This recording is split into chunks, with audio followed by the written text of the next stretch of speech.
Blake's Buzz Live.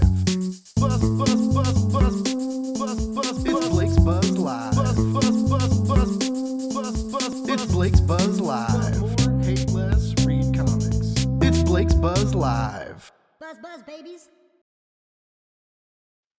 Well, hello and happy new comic book day. It's Wednesday, and you know what that means, because when I said it, and I meant it. Wednesday nights, live, every Wednesday, 9 Eastern. We're doing it. We're doing it every damn Wednesday. Swear. Unless, like, you know, something bad happens, or like, oh, you know, kids are cutting Google lines in my neighborhood because they think it's fun. That's cool. So, I mean, there are, but basically, like every Wednesday night, special circumstances be damned, right? But this is what we're doing. You know what? Because I missed you, and I love you, and I like talking into this silly fucking microphone about comic books. You can't stop me. You can fire me, but you can't stop me. All right, you know what? We have some cool guests tonight. Hey, and let's see, is it working? Is the chat working? Oh shit. The chat's working tonight. We got on time for a live. Hey, I'm on time too. We're all on time today. Thank you for joining. I'm going to bring out some cool guests. Okay. Let me just get ready, cuz I wasn't ready. I'll admit that. I had these intros set up. And all right, this is what we're doing. Oh, hey, yes, I'm so glad the chat's working. What's up, Sarah? I know you got stuff to do. Thanks for tuning in. I appreciate you. All right, thank you. You all are awesome, and I love you. And now let's bring out some awesome people. Okay, everybody has been talking about this comic, and I'll admit I slept on it. This has been in my inbox from press people for a long time. I heard people talking about it. He was on shows of friends. I'm sorry, I'm not perfect. I regret it, because I did recently read this book, and it is so freaking good. Let's bring him out. Michael Schwartz is here to talk about Armored, baby. Woo! Oh man, settle down, crowd. Settle down. It's crazy back there. What's going on? I don't know. People. Oh my goodness. Dude, that is an intro. I told you. So you want something you might want to be on time for. Talking shit already. All right. No, dude, I'm so stoked to have you. A mutual friend, other podcaster, Anthony Iannacio. He does comics and Chronic. I think he was advertising it today, trying to steal my thunder. You did a show too. No, I'm just kidding. I love you, Anthony. His show's not out yet. His show's not out. This is live. So I'm on it, baby. But yeah, you've been around the block with this comic, and I finally got to dive in, and holy hot shit, everybody was right. It's so good, and I'm so incredibly stoked to talk to you about it. But before I start, blah blah blah, rambling, let's start simple, man. How you doing tonight? You doing okay? I'm good. I'm excited to be here. Well, you'll regret it, but that's cool. Oh, well, I'm happy to have you, and I'm happy to continue. We're about to continue talking more comics, but I have another guest that I have to bring out, and this guy's coming live from Italy. It's like 2 a.m. or some shit. He woke up or stayed up late or woke up early for us. I'm not sure. We'll ask him about it shortly.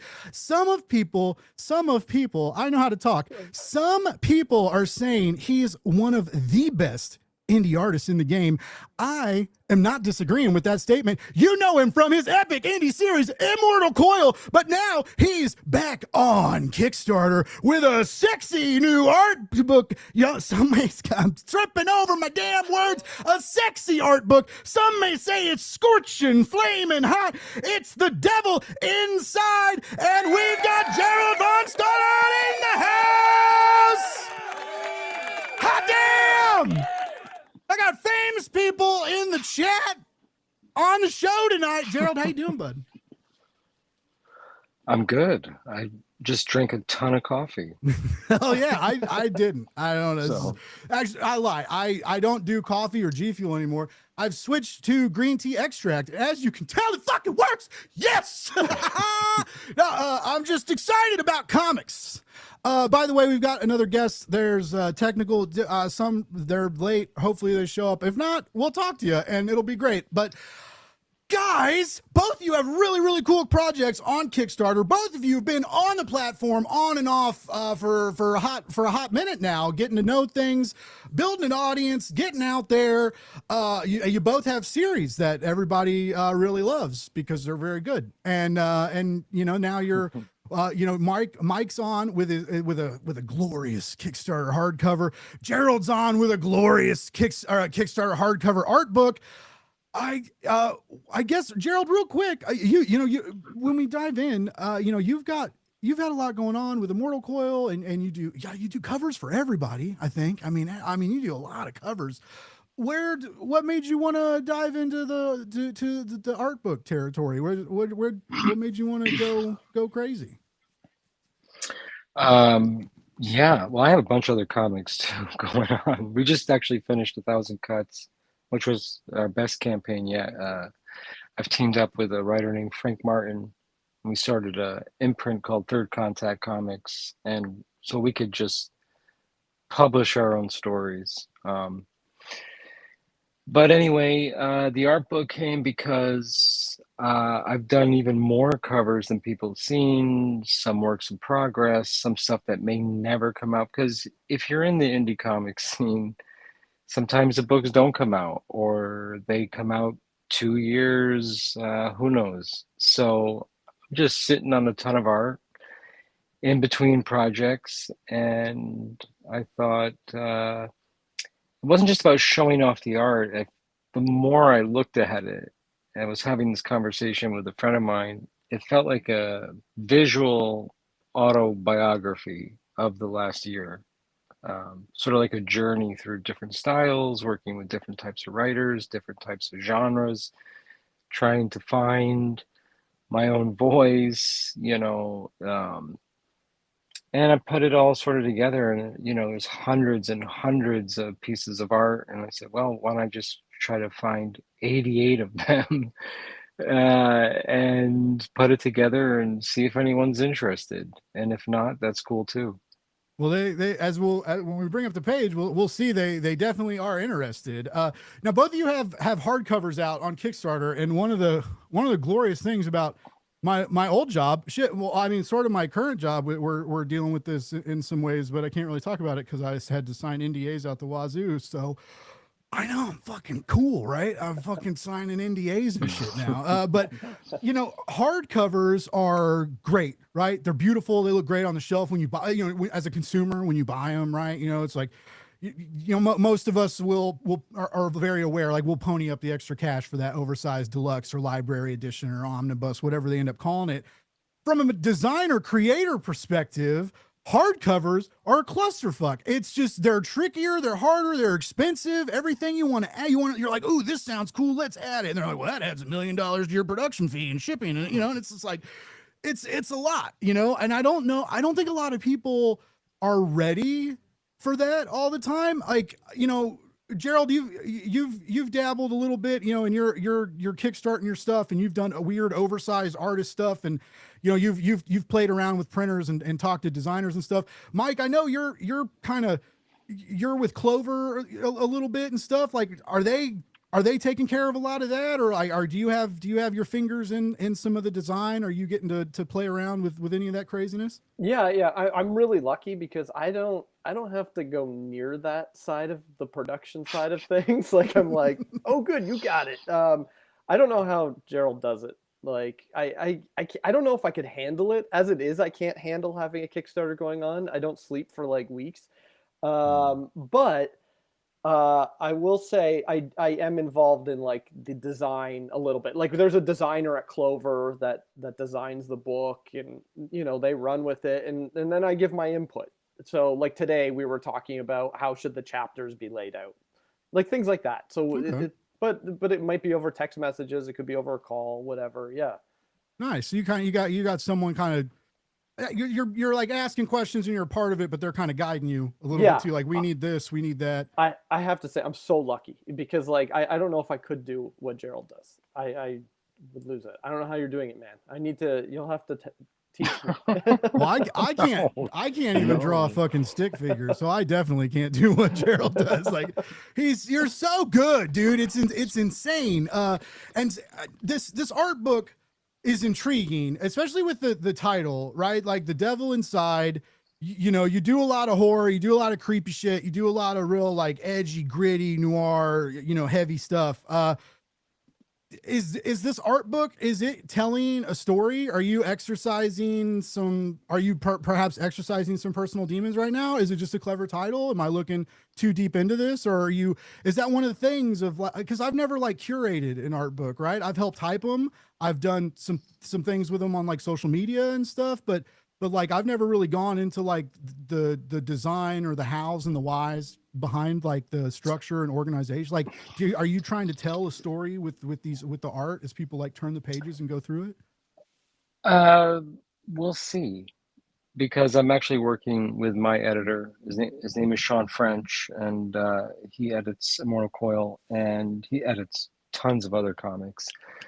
And I wrote him and I said, okay, Sean, I have this crazy art book and I don't want it to look like I just threw up on every page, you know. So I made a Dropbox, and we're going to have a meeting on Friday, and he's going to tell me if he finds the story in it. So Sean is editing it and we're going to go over to finalize the design. If there is a story, and the story isn't going to be like Mike's book, like Armored or a regular comic, you know, it'd be more like a personal journey type of story, perhaps through styles. Maybe we've talked about, you know, really jumping into this full time in 2024 and where we're at today, you know, because there's interior panels, there's covers, there's sketches, there's pinups. But yeah, I don't want to teach Mike or anybody about production design, because it's just all about money, man. You know, like if I had someone to do it, believe me, they'd be doing it for me right now. I mean, I'll say this, you know, I mean, I would say the only production design company that I sort of work with is Metal Ninja Studios, who does all my books, how I met Blake. And they've always done a great job at sort of like helping me put stuff together. Nice. I'm also fortunate because Clover is, you know, they do graphic novels, but they also do art books. Yeah, they do. So they are like experts at the hardcover. Well, even their graphic novels, they're they sent me an illustrated prose book a while back, and even that was beautiful. They make very, very beautiful books. Guys, I apologize. The third and final guest has arrived, so I'm going to bring him in real quick, and then we will get right back to the conversation. I promise. 1 second. Oh my goodness. All right, let's see. Let's go into people and doodly do. Oh shit. I brought him in too early. Hold on. I gotta hide. All right, I gotta intro him. I'm not used to this, having like someone come in like when the show's got started.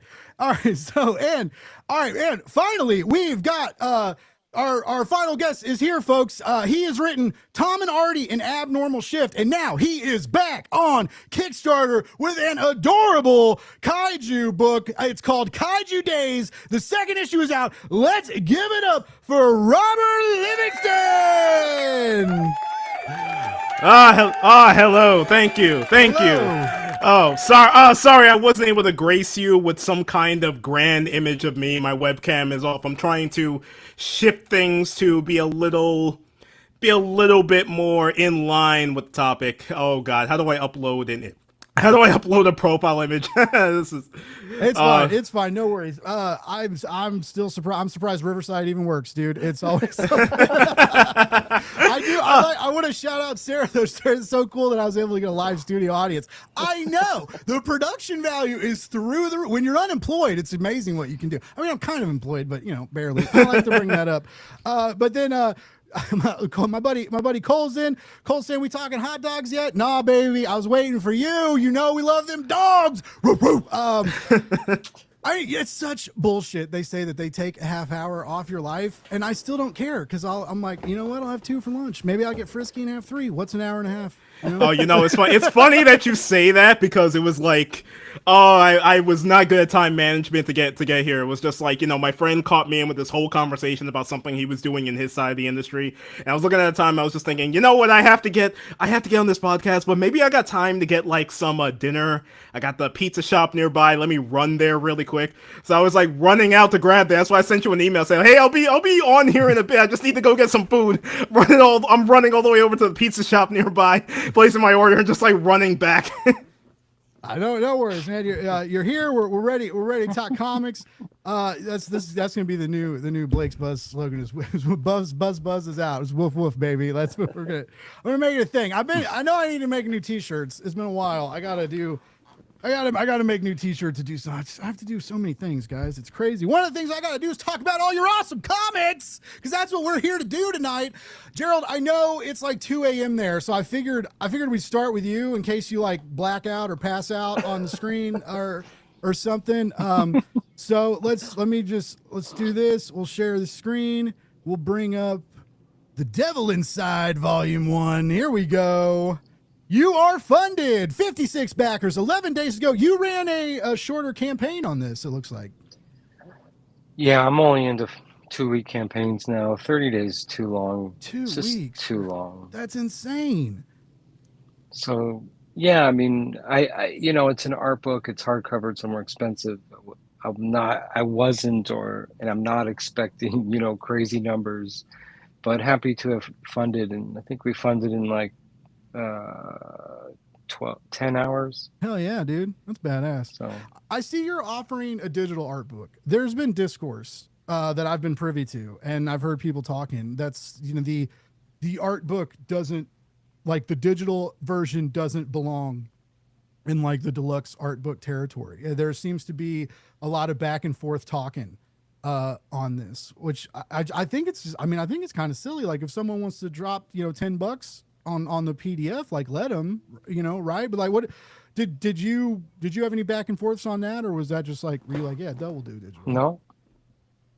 No, because I feel, listen, I back a lot of books, and sometimes I always want the physical, but a lot of times I'll back the digital because it could be a financial thing, but I want to support the book. So it's not the same as the actual print. It's not going to be the same. Okay.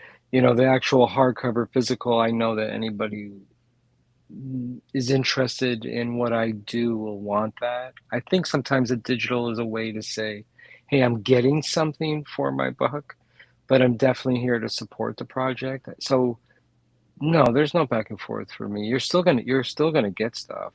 Nice. And yeah, there's no problem with that. Well, yeah, and you also kind of have like when you have like a higher tier, a big fancy hardcover, they do cost more. They cost more to ship. They cost more to make. They cost more to buy as a consumer on Kickstarter. So you'd still got to have 100% a way to, a more cost-friendly way for someone who's like, hey man, I don't have $50 right now, but I got 10. I'll support you. I can support you with 10, so that's why I think it's smart. Like even if you do these like big omnibuses, or like some of the, like Boom comes out and does like these big series of books, I think it's silly not to go with the digital option and scrape up, a few smaller pledges, because it's just, even if it's an art book, and that's, people are looking at your art on a tablet, like let them. They're just like, I'm looking at it on a screen right now, and it looks, God, your art's good. Did I mention how good your goddamn art is, Gerald? It's really good. It's crazy. Look at this, guys. It's scary. It's sexy. It's violent. It's like, I love it. How long does it take you to do like a typical? Let's take this heavy inked page right here. That's paneled out here. Like, how long does like a page like this take you? Well, that was actually a very recent one. That's like that was the last interiors I finished. I just wrapped.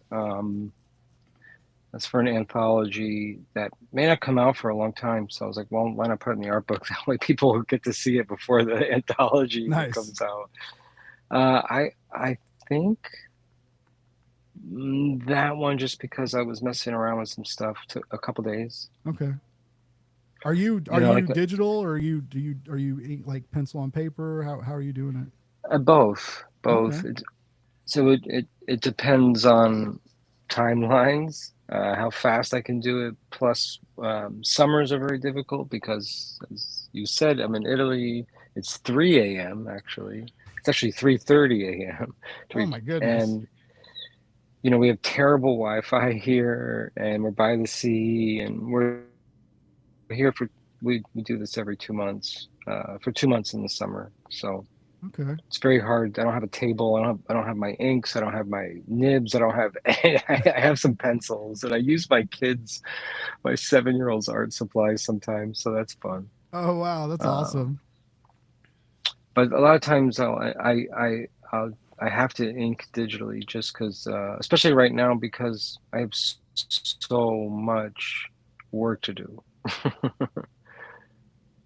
Here's that, by the way, his giant artist edition of Immortal Coil that you just did. You just did this a few months ago, right? I still had a job when you did this, because I was responding to your emails. It wasn't that long ago, but it feels like a real long fucking time. So I gotta laugh about it, or I'll crawl in the corner and cry while we're live, and nobody wants to see that. No. We'll send you hot dogs. Don't worry. Yes, that's all I want. But no, that was a cool book. Here we are with Jonathan Hedrick, another good indie. He's also he lives in Italy full time now. Mm-hmm. Do you guys hang out? So at cons, when him and Francesca are at a con, I make a point to go hang out. Nice. They're good people. She's a great artist too. Not to steal your thunder. You're good. No. You're still good, Gerald. Don't worry. I can name like 20 artists off the top of my head who I feel like I admire. That's a good question. Thank you for that. Who are some big influences like behind your work? What keeps you? What do you see and you're like, oh, I gotta try harder. I gotta push myself. Eduardo Rizzo. Yeah, that's my number one. I see that hardcore right here too. Like I'm seeing like big 100 Bullets vibes right here.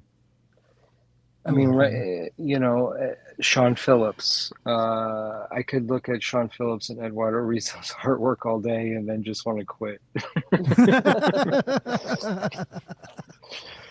I got to meet him. I got to meet Eduardo, and they flew him out to Kansas City a couple years ago, and I went up to him. His son was with him. I love this, by the way. It's so dope.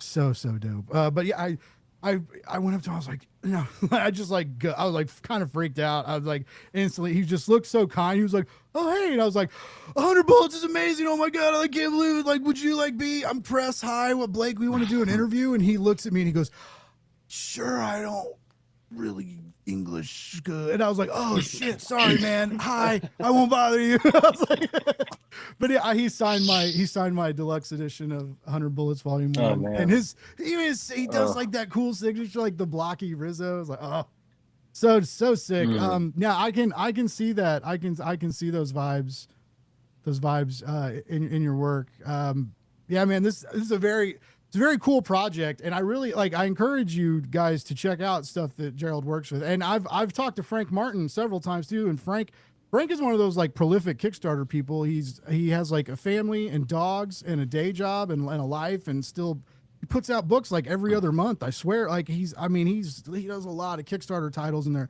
they're solid. So if him and Gerald are working together, you definitely need to check that out too. But we've got books planned probably into 2027. What'd you say your new imprint was with him? It's called Third Contact Comics. We have a bunch of. So he pretty much, I tell him the craziness in my head. He makes a script of it, and then I draw it. So. Hell yeah.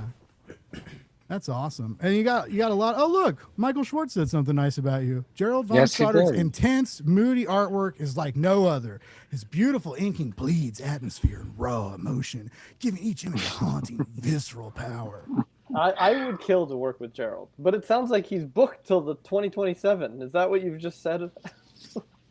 Yeah, it sounded like he was busy. On my own, just on my own projects, because the next project Frank and I are working on. Well, we have a couple comics, and then we have a 90-page graphic novel that we're working on. Yeah. So that's going to be a while. But I would love to work with Mike too. Mike and I actually got to meet at New York Comic Con last year. Cool. And we traded books. Yeah. We traded books. That was pretty cool. Yeah, Armored for Immortal Coil. It was perfect. And Armored is great. It's so good. Armored is. I didn't sleep on it, by the way, Blake. I've been there. I did. His press people emailed me a few times. I definitely. I even got emails like David Mack did a cover, and I was like, I was drowning. I was like, I couldn't keep up with anything. At one time I had like 8 fucking email addresses I had to monitor. Remember, like Geek Network, Blake's Buzz. And then like my boss, and then the studio, and then there's other stuff, and then like so like when it gets too much, what goes first? The Blake's Buzz emails, like those don't give me money, you know. So like I have to like those shit gets lost there. Yeah, so it was crazy. So yeah, that was like and then so many people. You were on like a lot of friends' shows, and everybody was just raving about it. Yeah, and then finally like the hardcover drops, and I was like, I still haven't read this damn thing. And then that news came out like right when I relaunched the show. And so yeah, I reached out to Mike and was like, hey, what do I gotta do to read your comic? I drove to Vermont to get issue number 3. Wow, jeez. Harold, well, actually, I had to go there. But they had it on the shelf, and I was like, "Oh my god, perfect!" My comic shop didn't have issue number 3. We got a lot of the chat's popping off. Cole's in the chat sharing links to all the campaigns, which is super cool. Thank you, Cole. They're also in the YouTube description, so all the books we talk about tonight are linked in the YouTube description. They're linked on the Facebook page, so everything's real easy to click and find everything. We got what's up? We got how do I do this? All right, K-Pop's in the house. What's up, K-Pop? Everybody's agreeing too. We got some Clover Press love in the house. They make really, really beautiful books. Sarah's saying, Gerald, she's been thinking about running a shorter campaign. Maybe she's just getting old. Like, you're not even old. I turned 40 later this year. What the fuck, Sarah? Get out of here. You're fired. Babies. What do you think about? What about Robert, Mike? What do you guys think about shorter campaigns? Because it's like. Sometimes when you got these slower campaigns, right, you get lucky in the end. I mean, everybody gets the dead zone, so I understand wanting to like kind of. It's just like bypassing the dead zone a bit, right? Like it's that dead area, and but you always pick up a few. But I think one of our campaigns was 2 weeks. Our last Armored campaign, we did a half issue, and we made that 2 weeks, and I think that's what my heart can handle. So I personally feel that it's very dependent on what you're doing as a creator itself. I mean, if you're just starting out, I would say start like the whole 30 days process to get a feel for it. But I understand that a lot of people don't like the tension of it because, that happened with me on the campaigns where, in the first few days, hey, we get tons of support. And then for like next week, it's just like a major drop in the flat line. You're really wondering... okay, where is everyone? What am I doing wrong? Why is like no one checking this out after such a big push? And you just start getting, I mean, a lot of people just don't like that antsy phase that comes in when you're doing campaign because it's like, you're feeling that big energy that comes in like, yeah, we're going to make this happen. But as the goal comes in and maybe you're getting like less and less that are coming back, it's just like, a lot of people don't like dealing with that factor of feeling, am I going to make it? Am I not going to make it? I just want, some people just want to get it over with. Yeah, I can see that. I've never run like my own Kickstarter campaign, right? I've been hired to help with Kickstarter campaigns. And someone once said to me, like, when I was like we were talking about like Kickstarter stress, and they were like, well, it's not the same when it's not your campaign. And I was like, well, when it's tied into your paycheck, and if you fuck it up, like someone's gonna yell at you. Like it's kind of there's definitely like another kind of stress level that's like a different kind of failure. Like yes, it's a different kind of failure than like when you have everything on your own shoulders and it's your story and it's your IP or whatever. Oh, I once had to talk my friend out of that because my friend, he was working on an indie cartoon before, and he was telling me before after he did his pilot that, hey, I'm gonna want to make a Kickstarter of this to fund like an entire season. And as I was talking with him about it, now he was telling me his ideas and what he wanted to get planned, I flat out told him, okay, you realize if you do this for the goal you're going to want to do and everything you're going to do, this is going to have to be your life for probably the next year or so. Everything you're going to have to do is going to have to revolve around this. You can't do anything else. This has to be your primary focus for the next year or two. And he thought really hard about it when I told him that, because he's a guy that kind of bounces between projects from time to time, and ultimately he decided, I'll do it later. I'll just work on this at my own pace. He's still working on it at his own pace, but in the meantime, he's done like a lot of other stuff. Like he just showed me that he's working on the indie game now, and I was just like, all right, there you go. It's something that I knew you wanted to do for a while, and now you're getting a campaign plan for that, and that's a more manageable goal because you got a good portion of the work done, instead of having it breathing down your neck when you're trying to do the campaign itself too.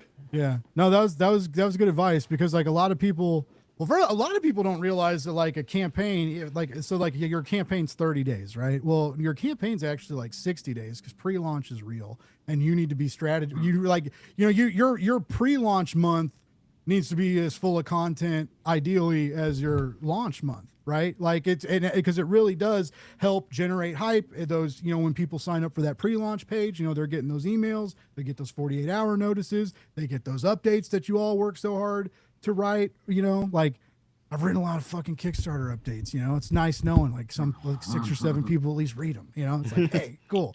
But so it helps to generate like that initial movement before you even go live, and then you got to think about fulfillment and creation of the content of whether it's a game or comic or whatever. Like that's now we're not even at 2 months, right? We're at 6 months, a year. So that was very sage, good friend advice. Like, dude, this is a bigger commitment than you think it is. I think a lot of people don't realize that.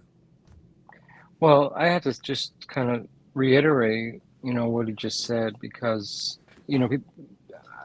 okay, just for example, like my Artbook 2-week campaign is not to avoid the negative, it's to accentuate the positive, because it's campaign by campaign. It has to match the vibe of what is being campaigned. And I've been doing Kickstarter pretty religiously for the past year. And so I knew that there was an audience, a sliver of an audience that would hopefully at least meet the funding goal. And the only reason it's 2 weeks, well, one, nobody knows this, but I'll tell you, is because I'm still fulfilling a comic that was successful, that ended maybe a couple months ago.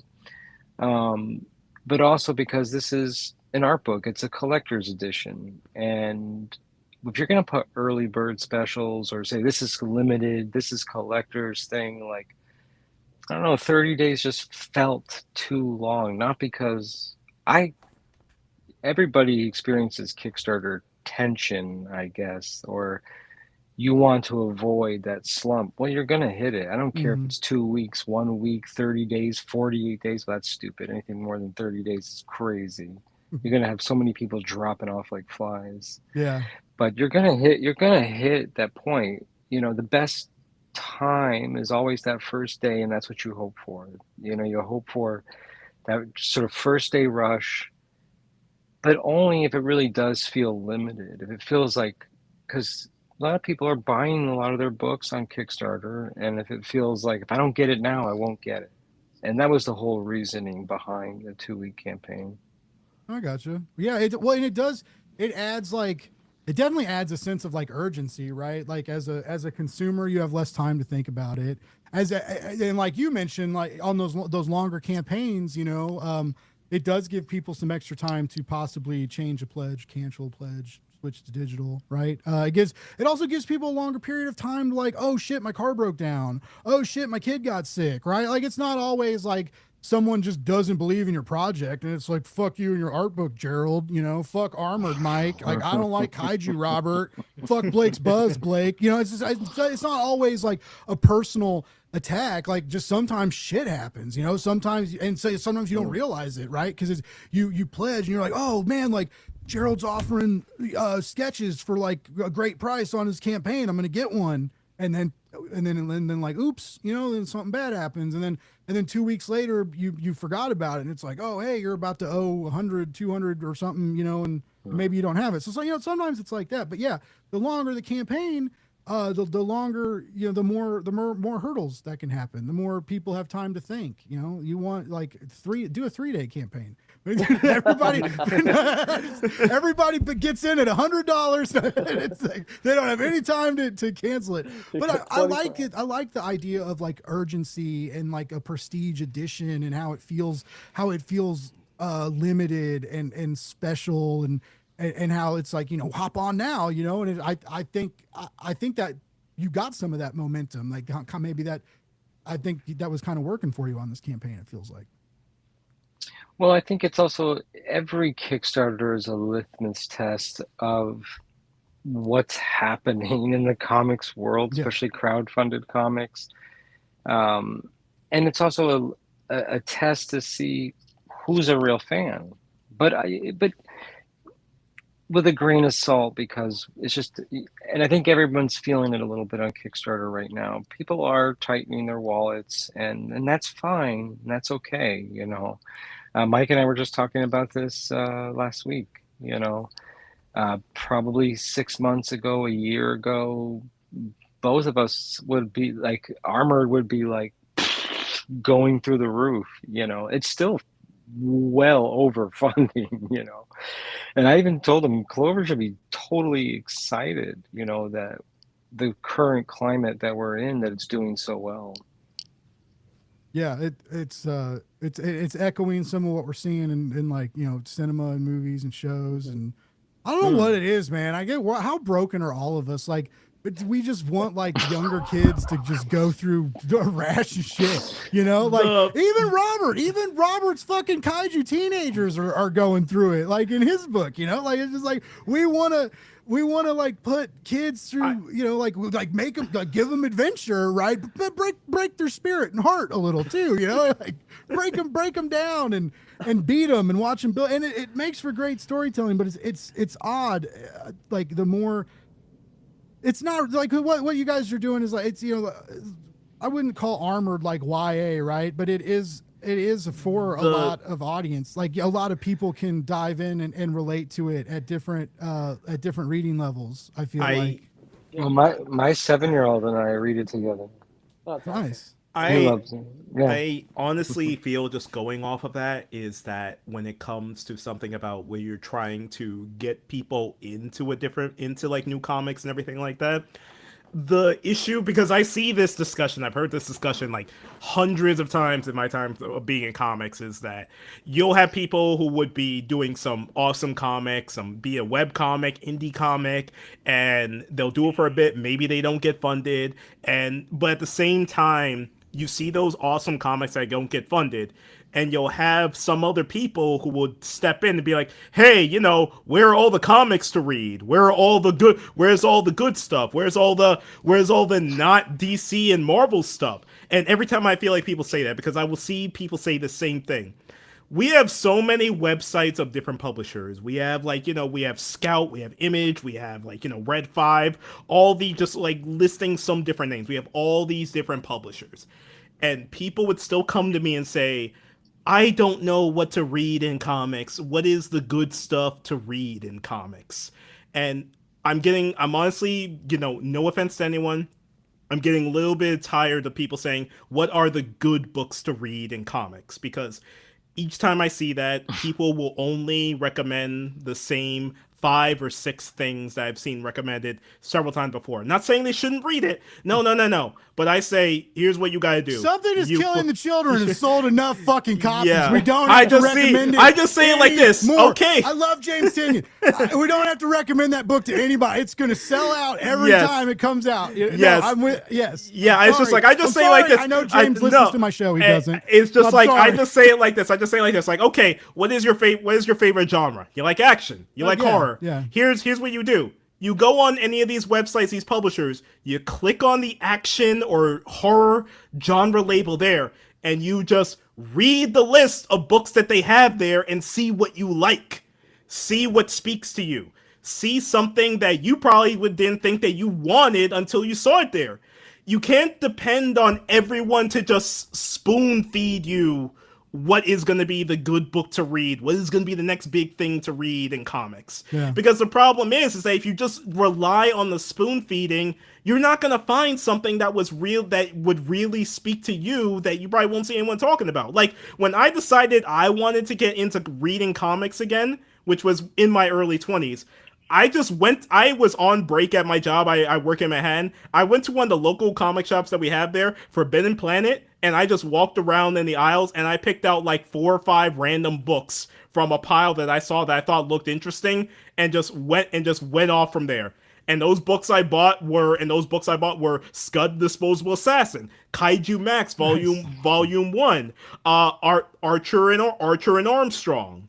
It was like it was stuff like that, and instantly those books caused me to have like just fall in love with comics all over again.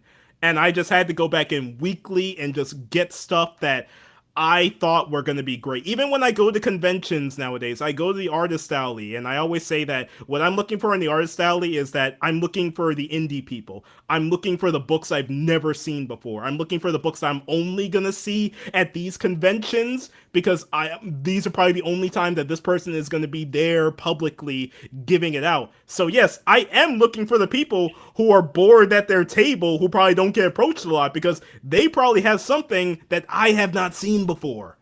That was like when I was at New York Comic Con. And you know, once again, no offense to anyone, I don't like going to the New York Comic Con Artist Alley because all it's full with is all the big stuff.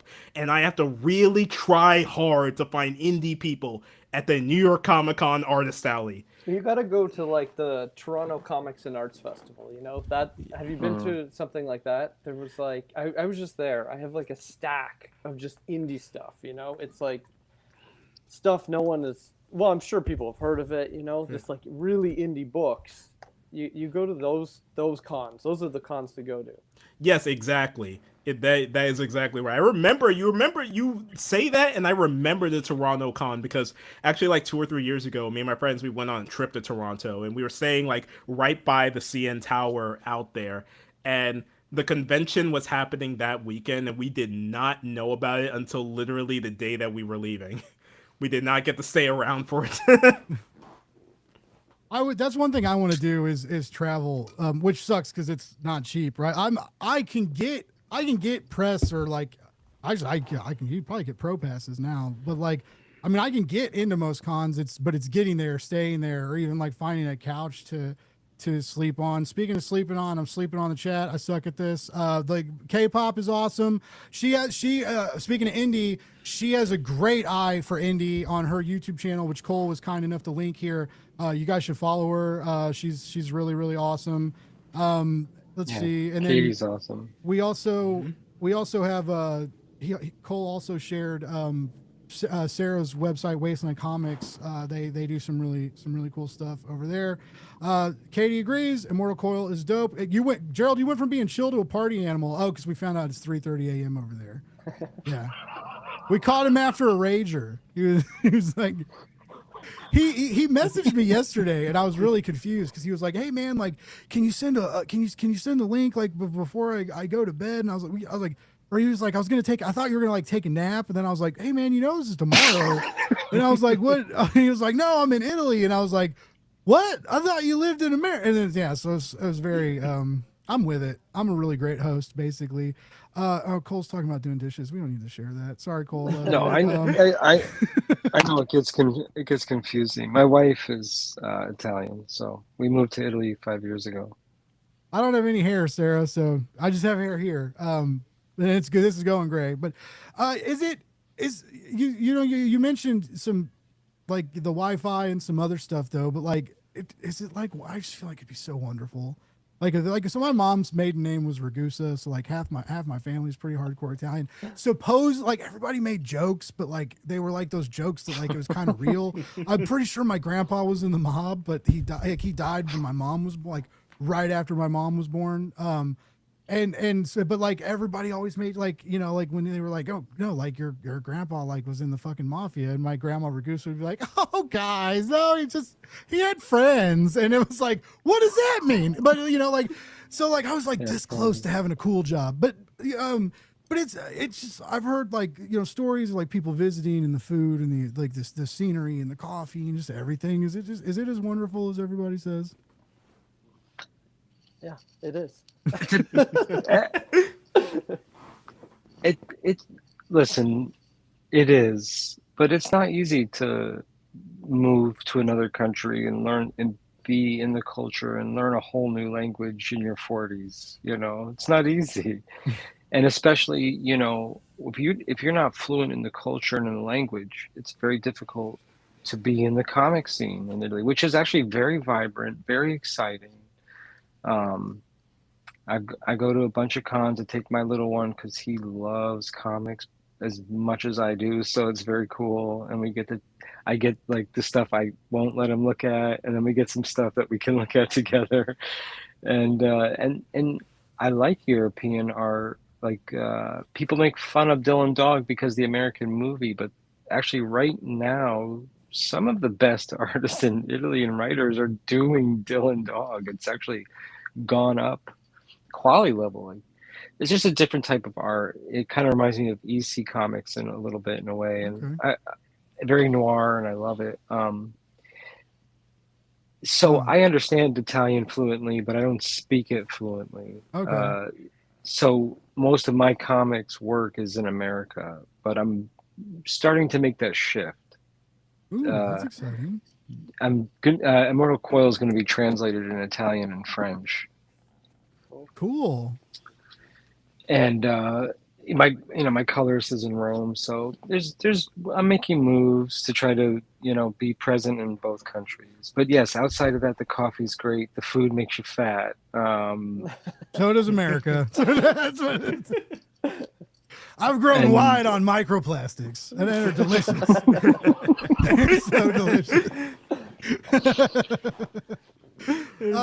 I just want to say this one thing about comics and one thing, because we're all comic nerds, so you couldn't just tell everybody this. So yes, the food, the music, the air, okay, blah blah blah blah. But one cool thing about Italy and comics is that it reminds me of comics when I was growing up. It's not. You have to go to a comic shop and now Kickstarter to like really get the books that you might be interested in. Like, and what do kids do? Like, unless you bring your kid to a comic shop, which are not always very friendly. Sorry to say, I was a retailer once. In Europe, comics are everywhere. The grocery store, the drugstore, the tobacco shop, the thrift store. We have a little shop here in the camping. They sell comic books. Well, yeah, I'm a huge Dylan Dog fan, Gerald. We were talking about it last week, and that was the thing that amazed me when I went to Italy. Is every like corner, one of the, you know, those booths that sell like gum and cigarettes and stuff. They always have Dylan Dog comics or other comics there. That's crazy to me. That's always the downside of when it comes to the, you know, going back to what you were saying about how different it is compared to America, because it's come to a point where some of my overseas comic book friends who live in both Europe and South America have told me, you know, if you really want your stuff to start getting out there, start targeting the people who are in these communities because they are more active readers. And they will be more willing to follow your series than compared to a lot of more American-centric like readers. And I think about that a lot because of how things are here. I always think about it in terms of, say, Invincible. You know, Invincible has been a comic that's been done since 2015. But it feels like suddenly everyone is acting like this. It's this big hidden gem only after it got its adaptation, when it suddenly started getting a series and started getting pushed onto the mainstream. And you see that happen more and more because this culture over here in America, they don't really foster the importance of like a comic as they do overseas, where it's more readily available, it's easier to get it out there, and there's a lot more of a bigger push to get the newer generation into it. A lot of things over here in the States, people are only caring that if it gets an adaptation and it's a popular adaptation, then I'll give it my I'll give it my time of day. Well, absolutely, and I've seen it, and a lot of us have seen it firsthand. Is if you're making comics because you're trying to create an IP that's outside of the love of the medium, that's not going to work. But I think that's an American concept, and you said it too. Like, if comics are to survive, then children need to be introduced to the love of the medium, or they're just going to be like watching Blake show, all day long. I was just out of school today teaching them how comic books are made. I brought original pages from Armored. I brought copies for all the kids. That's my mission, is to indoctrinate the children in this art form. Mm. Uh-oh, we can't hear you. Blake, I think Blake is muted. I was definitely muted. Yeah. I did because I drink my water and the ice jingles, and I always mute it, and sometimes I forget. But anyway, I always make the joke like we should treat comics like the cigarette companies treated, like comics should treat kids like cigarette companies treated them. They marketed towards them. They made cigarettes look cool. I think comic books should be easier to get. When I was younger, I could go to 7-Eleven and get X-Men comic books. I could go get Jim Lee, Chris Claremont, X-Men issues at 7-Eleven with a Mountain Dew and some potato chips for like fucking $6. I don't even know what the price was. I can't remember back that far, but it wasn't a lot of money. And they were at the grocery stores. They were you could get comic books everywhere, and now you can't. But don't forget. I feel like sorry, Mike, you go ahead. Oh, I was just gonna say, don't forget, comics are present in schools and places, but it's not the comics we like. Like, it's Dogman, it's Amulet. It's bridging the gap from that to what we collect. That's what I think's missing. Okay. And that's kind of my goal with Armored, was like, what's that between? I don't really, it's just like, I feel the thing that we're really massively missing here in the States is that it falls into entertainment almost as a whole, because several years ago, probably the 80s to 90s or even the early 2000s, it feels like a lot of the sides with it, where it was like with animation, comics, or even some live action properties, it feels like there was a little bit more cooperation between each other to make things work. And I mean that in the terms of, I remember when in the 90s we had like that big Saturday morning push where all these different networks, like Fox, it was Fox, Nick, all these, they went, hey, we need ideas for shows, we need these new IPs to push, so we're gonna contact all these creators and we're gonna make like adaptions of their stuff, like Earthworm Jim, Sam and Max, the Max. That was the Max had like a brief series that was going on MTV at the time, which was very experimental, where it was exposing a new generation to this next step that was going with their stuff. It doesn't have to be on TV. We have that advantage now with YouTube and everything like that. But the problem I feel is that we are in such a generation where everyone wants to make their stuff, everyone wants to do their thing, but everyone is really averse to make it to working with someone else on it, because everyone is thinking, is this going to be worth my time? Is this going to be worth my energy? Because we're losing that sense of being experimental with all the stuff we're doing. I'm hearing conversations from creators where they talk about their IPs, they talk about what they want to do that's new and everything like that, and it's becoming less of a story they want to tell, but compared to what they think is going to trend well on social media and get more attention, because they want a more hit plot beats they feel will get more attention. Oh, I feel that. Try building a fucking platform off being positive. You know how many more hits and views I would get and downloads if I talk shit on comic books every Wednesday instead of fucking having you guys on and lifting up your cool books. Oh shit, I lit there. Hold on. I hit the wrong button.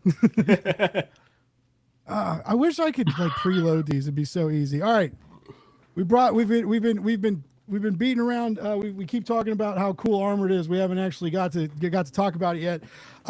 Mike, I know your campaign's hurting. You're just at $8,000, so I hope we can help you out a little bit tonight.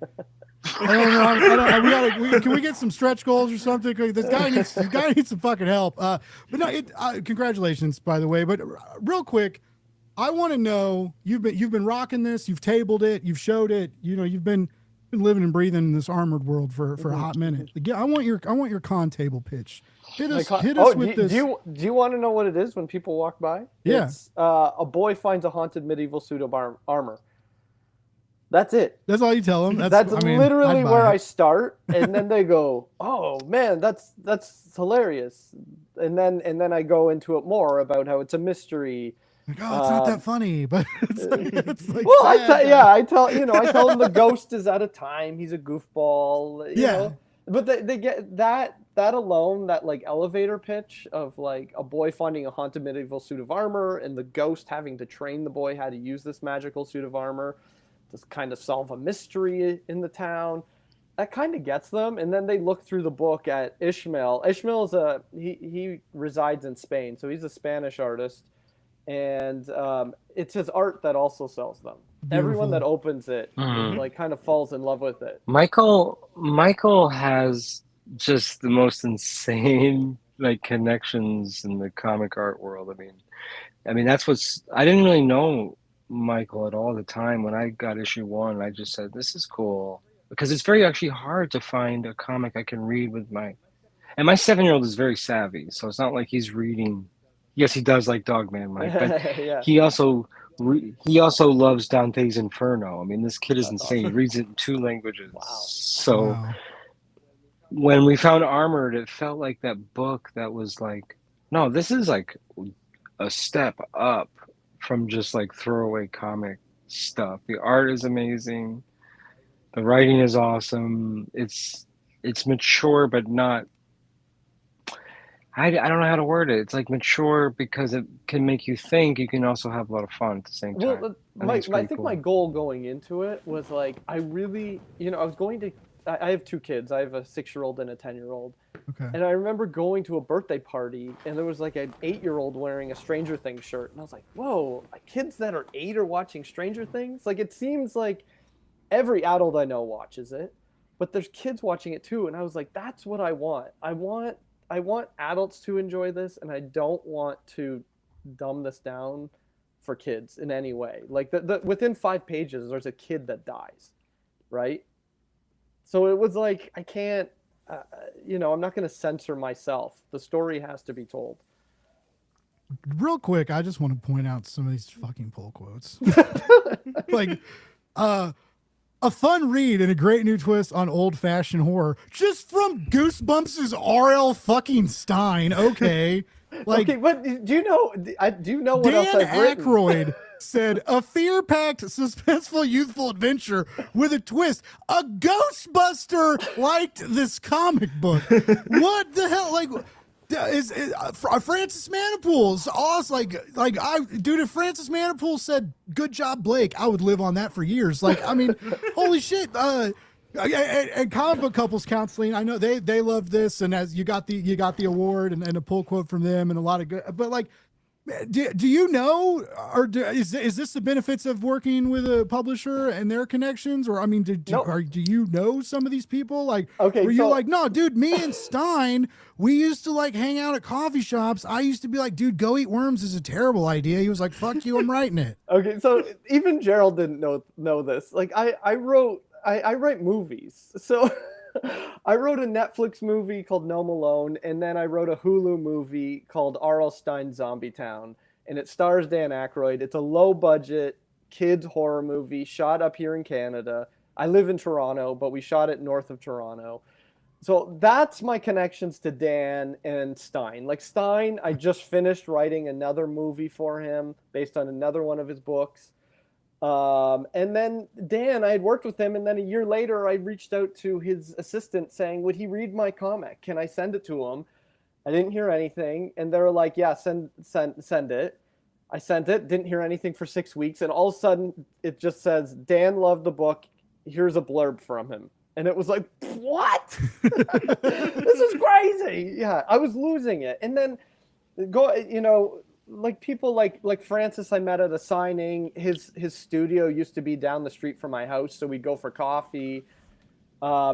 Jeff I know through the Zombie Town movie in weird, strange coincidences, but have since become friends with. Like, there's a lot of, it's like strange interactions I have with people. Like, even, yeah, I don't know. I'm really annoying, I think. I put my book in front of everyone and I'm like, hey, read this. Tell me what you think. Is it good? And thankfully, early on, people were into it. So it gave me the confidence to keep throwing it at people. That's, hey, if there's something for you indie creators out there to pay attention to. Be annoying, and I say that I say that seriously. I send that follow-up email, like, be aggressive with it. I say yes. Yeah, but I'll tell you what, Mike doesn't write emails. He goes there. I go to conventions. I grew up going to conventions. My dad's a comic collector, so I'm used to going and talking to these people to begin with. So it was just, but I will say this: you have to get the feedback on the first, like get some feedback first before annoying people, because I think if the reaction was tepid, I wouldn't be like, I don't run around telling people to watch No Malone too often, because there's a lot of hate for that movie from a lot of parents. Okay. There's a lot of kids that watched it a lot. But Gerald, you've probably watched it too many times, I'm sure. I think 20 times at this point. I'm sorry. So yeah, I just feel very lucky that people have responded so well to it. So the people, like, being excited and the good reviews you got gave you the confidence and kind of the like, if everybody was like, this needs work, or I'm not really feeling it, then you wouldn't be like pushing the emails out, asking big names for blur. Is that kind of trust me. I've asked a lot of people to read this book that have either not had the time, or maybe they read it and hated it. So, you're going to find that even if I've followed up 5 times with some people, they may not read it. So, you just got to know when to cut the cord. And I'll still talk to those people. I was one of them. It wasn't you personally, but there. No, I got a lot of emails about Armored. It is good. It is good having a publisher. There's someone that vetted the work beforehand. Yeah. Like, they were really behind it. I'm in charge of the creative. Clover is responsible for getting it out to the people. Nice. That's how the relationship works. Everything, like, I had all of issue 1 done before I signed with them. It was just, I'm the one putting it all together, basically. And they help design it. They come in at the design stage. So, yeah. That's awesome. And I love the trading cards. I love the dust jacket, like the Jay Lee and David Mack, like putting those on the dust jacket, I think was a and that's exclusive to Kickstarter. So that dust jacket you are only going to find on Kickstarter. Oh yeah. And I think the hardcover with the dust jacket, $35, $15 for the digital. It's an affordable book. It's so good. Let me talk. Now I'm going to talk. Okay. let me can I? I'm just gonna say. I just want to say something. I adore this book, dude. It's so good. I'm losing my mouse. I'm trying to get. I'm using 2 monitors. You guys think this is my first time streaming ever.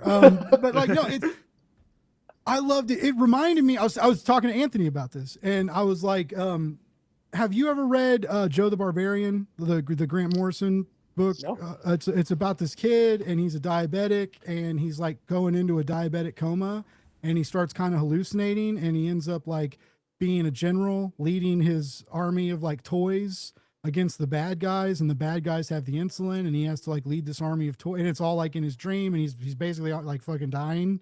And it's cool. Grant Morrison, and I can't remember who the artist is. He does like, oh shit. Sean Gordon Murphy. I think Sean Gordon Murphy did the art. Oh wow. Okay. So yeah, it's like 2 powerhouses on a crate, but it's that vibe. It's this kid, and he's lost, and it's sad, and he doesn't have a lot, you know, and you're rooting for him. You're really rooting for him. And you do that, you know, with your protagonist too, you know, and it's just like, man, like your parents, and then like this adoption deal is weird, right? You know, and it's, you know, and it's, he's already like feeling weird about like being a replacement, and there's this mystery, but anyway, you're rooting for this. You like want him, you know, you want him to be a good hero. You don't want him to die. You want him to have the family life he deserves, right? And it was a very powerful bond that really like didn't just like encourage me to turn pages. It like fucking threw me through a glass window of like from every page turn. It was just like, it was amazing. And like, and the fighting and the art is gnarly. Like I was not expecting that as wonderful as it is. But yeah, it's, check out Joe the Barbarian, man. I feel like you'd really dig it, but it's wonderful. And yeah, Armored, everybody told me, everybody was like, dude, you Blake, you'll dig it. And they were right, man. I love it. Like it's strong. This trade, like, is a great collection. There's cool extras. There's like, you guys have made it worth getting onto Kickstarter for, right? Whether you want like the trinkets or the dust jacket and the hardcover, you know, it's such a cool book, man. And like, I feel very ignorant that like I was like I had to wait for you to bundle it all together for me to like, you know, I'm obsessed with like David Mack, and I remember that cover because I remember it. It was weird because it was. You weren't always with Clover, right? Did that happen like after? No, it's been with Clover. The only, you know, we did a half issue. You remember Wizard Magazine half issues? So I do a podcast called Wizards, the podcast guide to comics, where we go issue by issue of Wizard Magazine, and the guys there were like, we got to do a half issue. So we did that separate from Clover with with their designer. We worked with the designer from Clover to design this half issue. It's amazing, Blake. Like, if you were a Wizard fan, it's like a must-have book. And you can get it in the campaign as an add-on. And we're including the 10-page story from it, but everything else is exclusive to that half issue. But you know what? Better late than never, I say. I want people to discover it now. Like, I'm happy. But going back to the David Mack cover, is that of every issue, that is the one that sold out across the distributors. Really? Diamond sold out, Lunar sold out. You know, we if you back the Kickstarter, you would get like a foil copy of that. Ooh. But then on the newsstand, not newsstands, at the comic shops, it was non-foil. So that was the difference, you know. When Clover kickstarts these books, they really try to make a lot of content exclusive to Kickstarter. And then if you want it from the store, you can get it from the store too eventually. It's just you might have to wait a bit longer. That's awesome. I wanted to ask too, and Robert, you might be into this. So like a couple weeks ago, Sarah's talking about it always makes me happy when teachers use comics and graphic novels in English classes. And I agree, because it wasn't until I was in grad school that I took a lit class where the teacher took it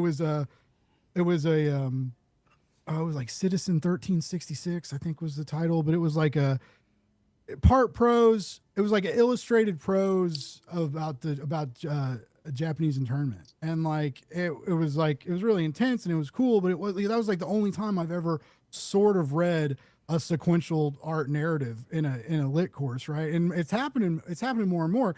One of our guests a couple weeks ago, they have a kit that like teachers and students can download, and it's like a learning kit to like reading exercises, comprehension exercises for the kids, and tools for the teacher to use to like incorporate it into the class.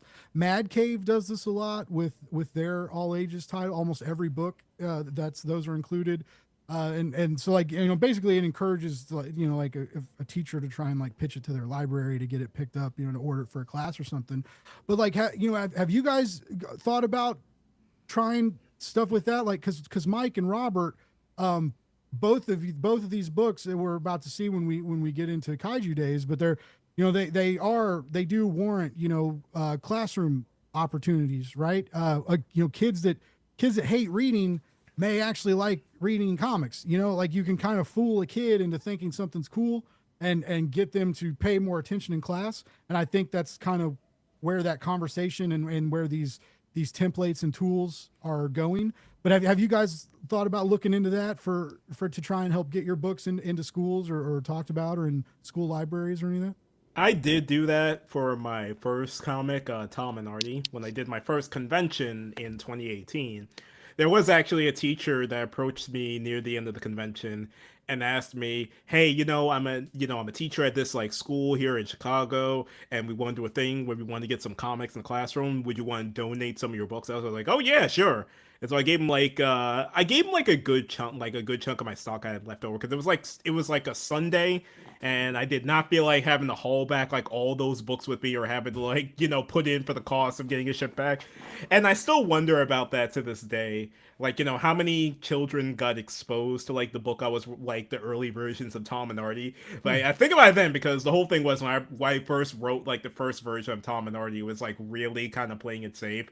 And I sometimes worry about it because like, oh man, this comic got kind of violent now. So I'm kind of half hoping that it wasn't too young a demographic that found out about it and kept up with it. When you're going back to like the discussion about getting exposed to comics in the classroom, when I was in high school, it was only one time I had like required reading for which was a graphic novel, and I remember that because it was like sophomore year at my college, and for summer of that year, one of the books they assigned us to read was Mouse actually.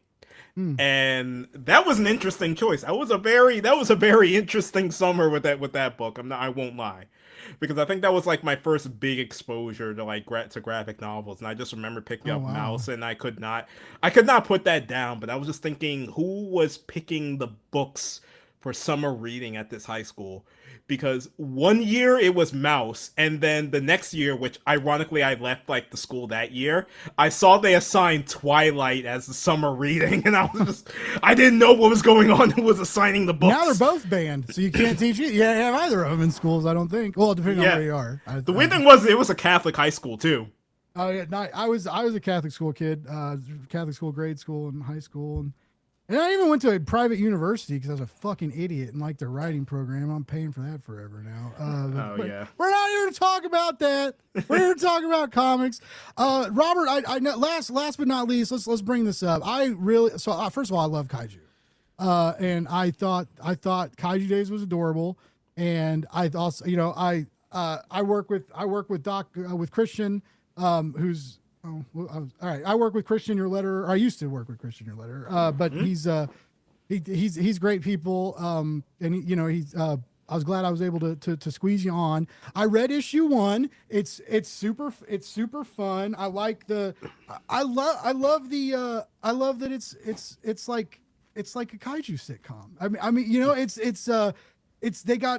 they're having family there's some sibling rivalry. So the single kaiju mother.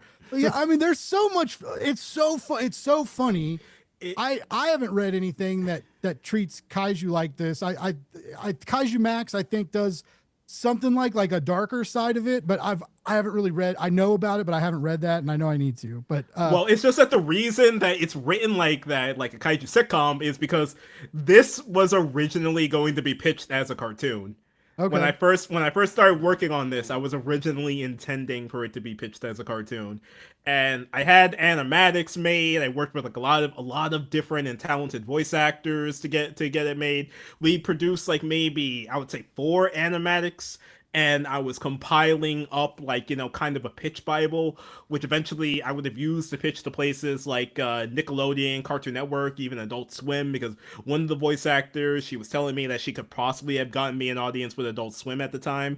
But as I was working on it, I just realized, going into animation, especially as someone who was like, a writer, I've done small directing things before.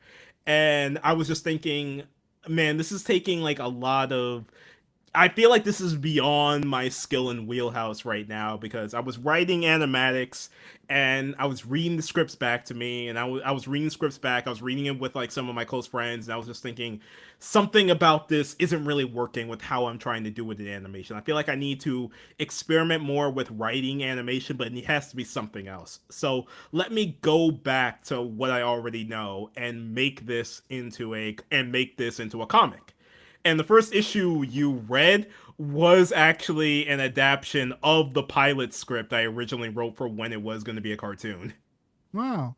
Okay. I mean, I didn't feel like that. I mean, because there's a lot of discourse about that, right? About like, this was going to be a cartoon or this was going to be a TV series. I'll just make it a comic now. And it didn't, you know, it reads like a comic. It feels like a comic, and it talks like a comic. So I don't like, when people talk like that, I understand like the aggravations, but I also know that like some people still can maneuver through mediums and still treat comics with respect, right? Comics isn't like the place I ended up. It's the place, or the comics isn't like this place I stumbled into. It's like the place where I belong, right? Well, yeah, it was basically like that. It was basically going to what I already knew, because I had already written a few books by then. Nice. And I kept thinking, man, what was I thinking trying to jump in with this? Let me go back to a medium that I already know, I already love, and I already have reach in.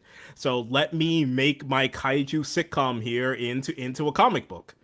And I had a lot more fun writing it as a comic book because I didn't have to worry about the budgeting and all that. I mean, obviously, I still worried about the budgeting because I still paid like the team I had on there, like Ninja. She was the main artist, Ninja Haiku 21 Art, also known as Brittany Murphy. There was also our colorist, Esther Pimentel, Christian, who letters the book, and the entire team does such a good job. And my editor, Evan Davis, who also runs the publisher, Gen Comics, for this comic as well. I wanted to ask, so you're from New York? Yep. Okay, because when I was going through, because I live in Kansas City, so when I saw this Gen Comics and I clicked on it, I didn't, and then I saw the Planet Comic Con picture with you and the guy from Gen Con. But anyway, I saw it's a Kansas City based company. I didn't know if you lived in Kansas City or not. I was about to be like, I didn't know if I found like a local nerd. But well, first of all, sorry, I'll get to this, but you do a lot of stuff on Webtoons, right? And you have a couple other series, you got a following there. And is that where this started? Because like that's how I read it, right? It was in like the issue or the page by page, like that is a small story. That is honestly a small story. Cause I'll be real right now. I was an idiot when I first started doing comics. The biggest problem I did was that for some stupid reason, I thought, hey, if I'm working on a title or something, I'm going to make like a separate Twitter account for all my books. That was such a dumb idea I did at first, because I wrote Tom and Artie. I did another comic that was called Bite that sadly didn't make it in any publication. I did other small stuff. And the whole thing is as I did all this, I realized way too late is that I was doing stuff, but people didn't realize how much stuff I was doing. So I would sometimes be reading online where I would see like people's reactions to my stuff, and there would be some reactions, people going like, oh, the guy who did Tom and Art also did this book. Oh, the guy who did like Abnormal Shift also did Kaiju Days. And I was just thinking, wow, I really screwed up by not putting it all under one name. That was why when I made the jump to Bluesky, I started shifting my Twitter to all have things function under my one name, so people realized. Because, some people did know I did all this stuff. They were able to, like, connect the dots, and they realized, hey, I did this and that. But it was a little bit of an issue that was going on, because Kaiju Days was my comic that got the biggest following, like, the quickest. It was like, a lot of people, as soon as I said, hey, this book functions as Godzilla meets Family Matters. It's a kaiju-based sitcom. And a lot of people instantly started jumping on with that idea. Yeah, they were just like, I need to read more of this book. I need to see what's happening with it. And as it jumped in from there, I had to start pushing it in my other spaces. Like, I didn't do Abnormal Shift at the time, but when I was doing Tom and Artie, I had to start releasing like one or two updates. Say like, hey, check out my other comic, Kaiju Days, that I have running right now. It's just because all my stuff is so radically different in between what it is. A lot of these sections didn't really overlap, because Kaiju Days isn't really as action heavy as my other stuff, because when I did Tom and Artie, it was a combination of stuff that was very cartoon, action, sci-fi based, and then you go to Kaiju Days and you're getting a slower story that's more comedic, but more based with, like, in a way kind of changed real life struggles. because some stuff in Kaiju Days was semi-inspired by little things from my life. Yeah, it's very human. It's I love how human like the just the kaiju speed dating. Like that scene cracked me up. There, like when I got into it, you can get it. You know, I'm 39, right? And it's so like just initially I was like, this isn't like the normal kaiju narrative like I would read, right? Because it's like it's geared to a younger audience. But I was digging the art, I was digging the colors, but then like I'm like, I find myself, I'm like, hey, I really like these characters, they're really fun, and like the mom was amazing, and it's like the speed dating scene, and then she like has like a crush with the weird crush, and then when he tells her like just to let her kids die. I was like, holy shit! Like a literal laugh out loud. Like I was not expecting that humor, which kudos to you, dude, because that was really smart writing, because it was like a pretty heady, intense adult joke that's like also funny to, it's a funny notion, but it's, as a guy who's like, oh really, you have kids and you didn't tell, and it's like, oh shit, like we're approaching like a very intense discussion. Well, it's just because the whole thing with Kaiju Days is that it's supposed to be a mix of, it has these very real situations, but it's done through a lens of, you don't forget that these are still giant monsters. These are still giant monsters, and they're still approaching things in a very different way than we would typically. It's like, like what you had just said with that scene there of just Zilgar saying, "Oh, you had kids and your kids are in trouble. Well, you could just let your kids die, and we could try again if you want." Yeah. This is a good point. This is a good time for a fresh start. It's like, yeah, exactly. Because for them, that's kind of like the common consensus, which is that it's the kaiju lifestyle in Kaiju Days is very sink or swim. Either you're tough or you're not tough. Nice. Now, what's it like doing stuff like on webtoons or digitally, and then re-releasing it on Kickstarter? Are you finding a larger audience? Or are you finding like, is your digital audience coming to collect the print edition or to get like a variant cover or some of the bonus? The like, digital audience comes to get the print edition because there are people who love things that are just, they love to have these books in their hand. And there's like a certain gravitas about it where it's just a, hey, I read it online, but reading it through a screen isn't always the same, and you get like little things with it, like the stickers, the pins, or in this case, the body pillow. I mean, the body pillow was just a thing that I just said that I had promised that like years ago when I first started doing the comic, and there were tons of fans who were fans of that one character of Viscerex. She was the thing that got Kaiju Days its following in like a week, because I remember I just made like one joke comic with one of the artists I work with, a Reed Hawker, where I came up with like a 4-panel joke, and I posted it up on Twitter, back before Twitter went downhill. And I just remember I log off for the day, and I come back on, and I see that our 200 following suddenly became like 3K in just a few days. Oh wow! And I was just like, oh okay, that worked out just fine. And I just getting messages from people going like, oh, hey, this is a Viscerex character. Are you doing anything more? Are you doing anything more with her? Is there something that you're going to be working on with her? Like, yeah, she's a part of Kaiju Days. She's just a character that I'm having appear later. Which is weird, because originally in the outlines I wrote, Viscerex wasn't going to appear until like issue 4 in my original like plan. But eventually I just like, you know what? Everyone liked this character, so let's bump her up to appearing in issue 2. Like, next issue, like right after. Now, if depending on, I guess, like how the campaign goes, or are your other comic properties, are you interested in like taking them to Kickstarter too eventually? Kaiju Days, like, will that continue to be like a digital first and then a compiled Kickstarter edition later, or would you? What's like going on with Kaiju Days is that we are actually doing the Kickstarter campaigns before we release it digitally. It's actually coming out in the print runs digitally, it's coming out in the print runs first, and then it goes digital like like later on. And the digital portion is more to entice those people who maybe didn't have the money at the time to get the book, to, you know, maybe they stick with, they read with it online, and then they decide, hey, you know, I'll shoot this some money later, get, like, buy it and get myself a print run. And if you said, if with my other stuff, am I going to bring it to Kickstarter? Well, Tom and Artie, I do have plans for that, but there's a lot going on with Tom and Artie that's just easier to get, like, the book, a good chunk of the book done before I start bringing it to Kickstarter.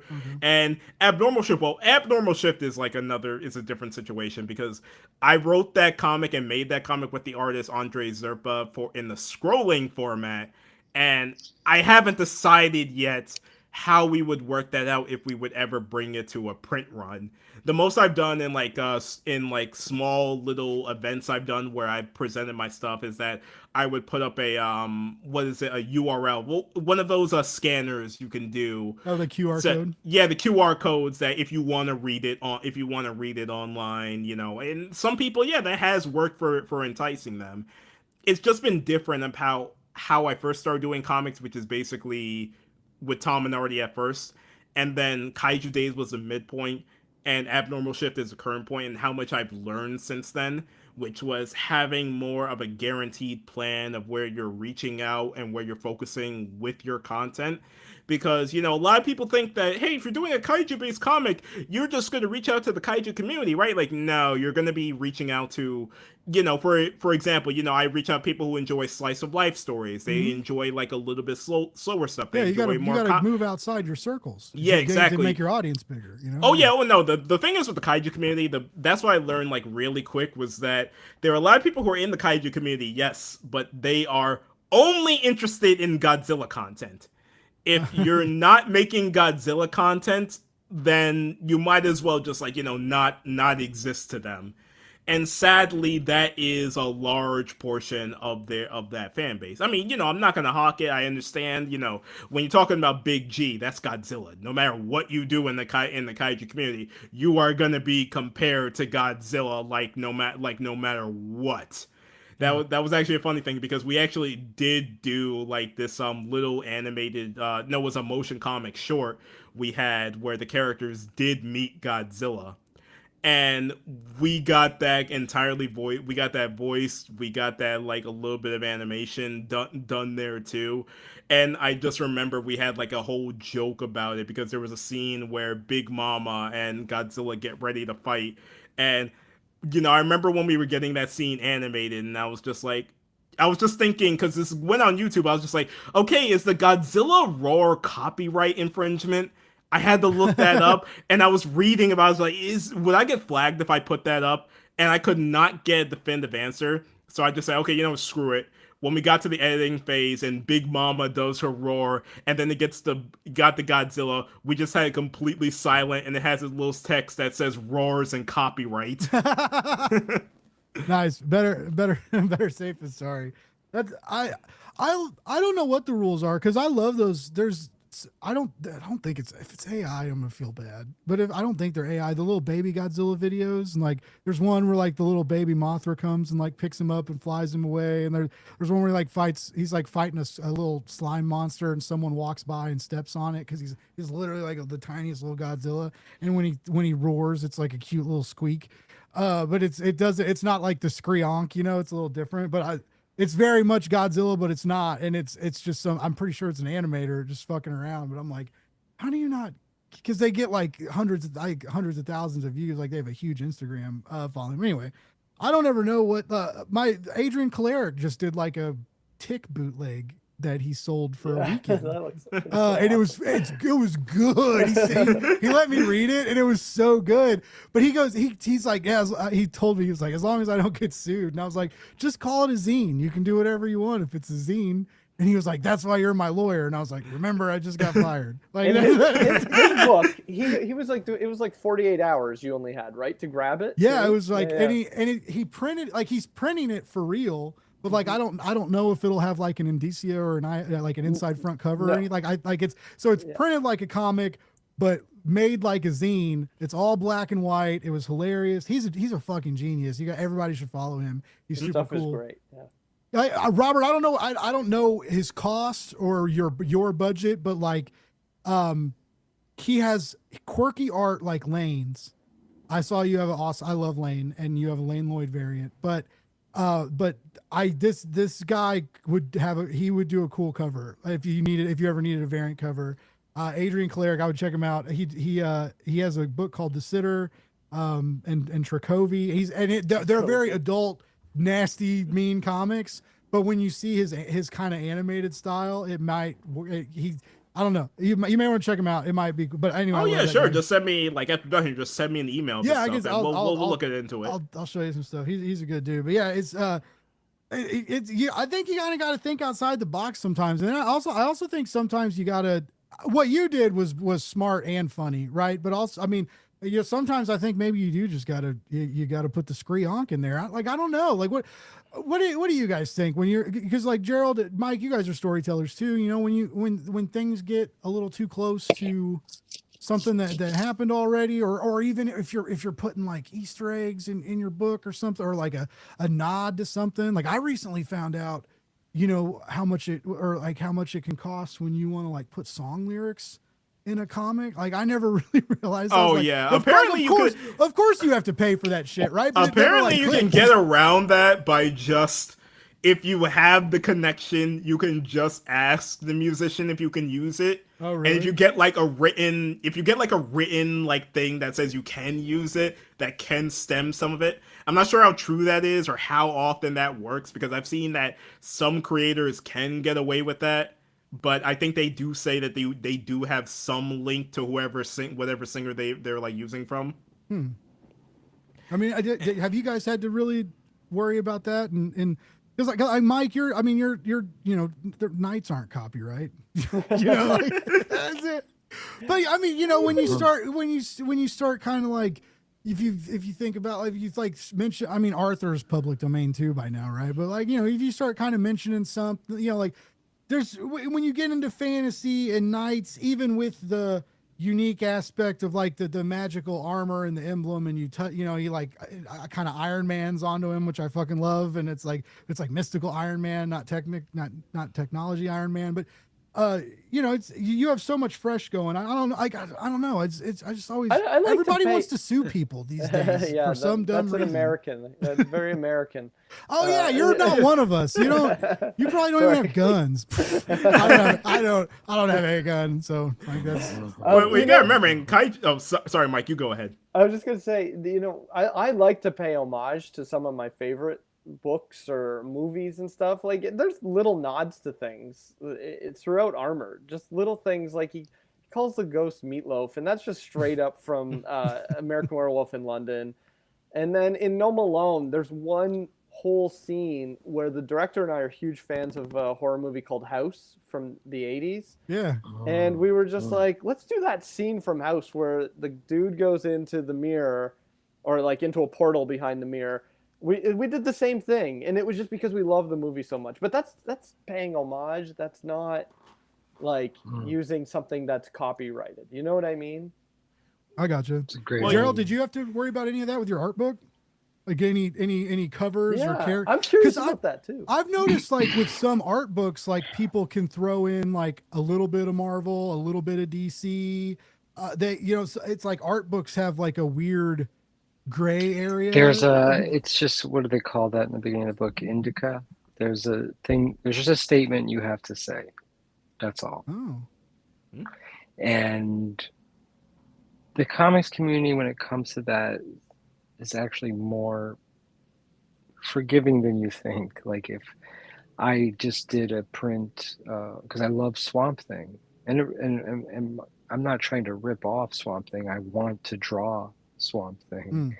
And so I did a print, Swamp Thing embracing Poison Ivy, after I read DC's sort of team up they did months ago, and I loved it, and I was like, I just wanted to draw it. And I also want to get the attention, like maybe someone works at DC and is like, hey, I want this dude to draw Swamp Thing. Yeah. Why not? So sue me or give me a job, I don't care. I like that. That's the attitude. But with Immortal comics Coil, with Immortal Coil, it wasn't copyright that I was worried about. It was just treading mythology that has preconceptions.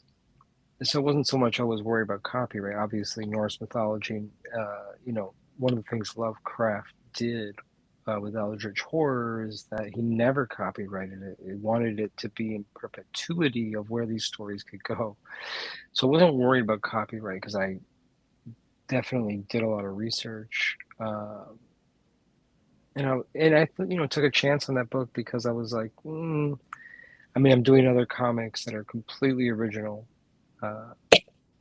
I love Easter eggs, but you probably wouldn't. You'd really have to ask me, or I'd have to tell you. Like I just drew a panel for my new comic, which is sort of like Kill Bill meets I Spit on Your Grave meets manga sort of inspired stuff. It's about a sentient sword that thirsts for blood, and the first house that she goes to is an ex-boyfriend, and the number on the door is the number of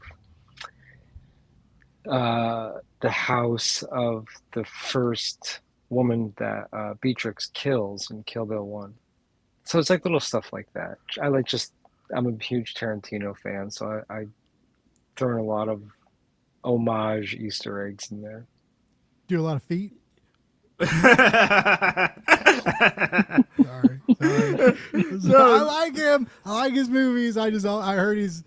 I don't even know. I really don't even know that rumor. Like, do you remember the rumor, like from back at the rumor about Richard Gere and like the gerbil rumor back in the day, right? Like, it's just like I don't know where these things started, but I always heard Richard Gere like gerbils, and I always heard Tarantino like feet. Yeah. I'm very sure, like history or proof. Like, I'm very sure the Tarantino one is true. Yeah, I mean, for the love of God, he had one movie where he cast himself as a guy who gets like, what was it? Some alcohol poured down a woman's leg and on her foot into his mouth. Yeah. He cast himself in that role. But, you bring up the homages. I'm not sure if you caught the 2 homages that were in issue 1 of Kaiju Days. There was one that was obvious, which was that during the speed dating scene in the first part of it, you do see you see 2 ones, which is that one is Electrogor from Kaiju Max, who's in the crowd. Another one is Kineticlops from the PS2 game War of the Monsters in that same crowd too. They're standing on the beach. Wow, you're deep diving with nerds. The third one that was there is that you kind of had to know this is that during that montage scene when Big Mama and Prey Terror are talking to all the suitors, there is one that tells Big Mama, and she kicked me out the house. She said I would never be good enough for her, and she would never, oh God, I miss her. And the whole thing was that was actually meant to be Rodan. Because that was a reference to the first Rodan movie. Because the whole thing was that in the first Rodan movie, when there were 2 Rodans, like a male and a female, and basically near the climax of the movie, when the female Rodan died, the male Rodan threw itself into the volcano because it couldn't live without her, and that was a reference. That was kind of like a reference to that. So I am not nerdy enough for that. I thought it was really cute. You had the Mothra twins, though. I was like, the Genki twins were pretty much just like a combination of the of Mothra and the twins that she usually has with her in the films. To the point that I flat out say this is that they did used to be human, but it's going to be revealed later on in the comic about why they're not human anymore. Ooh. So you've got fairly long-term plans for this. Oh yeah, sure. It was just like I've been making plans for a lot of things with Kaiju Days for a while that I'm still formulating. It's just that I always see things in different parts of Kaiju media or even giant like robot medium that I always think about how it's going to put in there. Like, I had plans I always thought about how we were going to put a Super Sentai, a Power Rangers group into Kaiju Days. Because we already had a setup coming in for why there is an organization for humans that deals with kaiju. So I told this idea to my editor before about, okay, let's have a Power Ranger group, but we'll make them like private military contractors in this universe, where basically they work for they're basically paid to kind of save the day. but we're still formulating and thinking of it out, because one idea I wanted to do was thinking about, okay, we have this idea of making them PMCs, but how would we work with their Zords and everything like that? And I mean, still going through a few ideas. I wanted to lean into the ideas of all their Zords being based on cryptids, but like I said, you'll see in due time. Mike, what about you? Like volume one of Armored is out. What's your long-term game plan here? Well, with this campaign, you can add on issue 6. So this will be the first time anyone will get their hands on issue 6. The long-term plans would be, it would be amazing if it just went on forever. But I do want to wrap up this story that we've introduced at probably in 20 to 30 issues. Okay. But yeah, like we're into the next arc right now. Ishmael's going to be starting issue 7. Yeah, and every arc is 5 issues, so that's the plan moving forward. Yeah. Nice. Well, that's cool. I hope it. I'm Well, ready for another 5 issues. Like, thank you. Yeah, you see how much story is in the 5, right? And like that, and also I introduce a lot of mysteries, and I'm a big, I'm a big fan of like unveiling those mysteries. Like we have to like give people answers to things quicker. Like I don't want to just string people along. You're gonna get answers to things, but then there's a new mystery, and you're gonna get answers to that, and then there's a new mystery. So is that you thinking in like a Kickstarter release schedule mentality, or is that just you as those are the comic books you like to read? You don't want to be strung along to them? I like to read. Okay. Because it also works as a good Kickstarter release strategy. Yeah, I guess it does. Because things are long. They take a little bit longer. Takes a lot longer. You don't necessarily get something every month, and so you already Armored is every issue's a little over 30 pages with a little back matter. So you already get like a little healthier issue, extra story. So this volume 1, is like 5. These 5 issues is a bigger trade than normal, right? Yeah, plus a 10-page bonus story. Yeah, too, from the half issue. Yeah, that's cool. But yeah, I'm a huge fan of Jeff Johns and how he kind of like he sprinkles some stuff early on in issues, and then it pays off like 12 issues later. Like I love that stuff. Nice. I agree, and Jeff knows his shit. I interviewed him a while back, and I just got this new camera, and I just got my new I got like, I'm like, oh, I'm geared out the ass. I'm gonna talk to Jeff Johns, and I took a drink, and I didn't ruin anything because I like everything stayed in the cup, but I like knocked over a tumbler, and it like hit the mixer, and it made like a. Oh, hold on! It did this. It made the record scratch, and then my camera died. So this record scratch, the camera dies, and Jeff's like, "What is going on?" And I was like, "I'm here. I'm sorry." And I was like asking him a question and swapping out my small body 4K cam to like my webcam, and so like I'm swapping cameras in the middle of this interview with Jeff Johns.